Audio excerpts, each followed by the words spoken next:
দাজ্জালকে কিভাবে হত্যা করবে নবী ঈসা আলাইহিস সালাম। দাজ্জাল যখন পৃথিবীতে আগমন করবে তখন মুসলমানদের বিরুদ্ধে যুদ্ধ করবে এবং নিজেকে সৃষ্টিকর্তা বলে দাবি করবে। দাজ্জাল মানুষের মধ্যে তার অলৌকিক কিছু ক্ষমতা দেখাবে, যেমন মৃত ব্যক্তিকে জীবিত করবে, আকাশ থেকে বৃষ্টিপাত করবে এবং তার এক হাতে জান্নাত এবং আর এক হাতে জাহান্নাম থাকবে।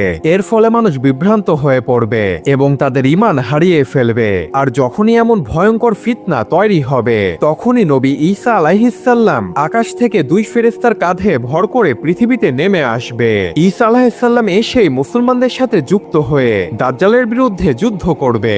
দাজ্জাল যখন দেখতে পাবে ঈসা আলাইহিস সালাম পৃথিবীতে নেমে এসেছে, তখন দাজ্জাল ভয় পেয়ে ফিলিস্তিনের লুত শহরে পালিয়ে যাবে এবং ঈসা আলাইহিস সালাম সেই শহরে গিয়েই দাজ্জালকে নিজের হাতে হত্যা করবে।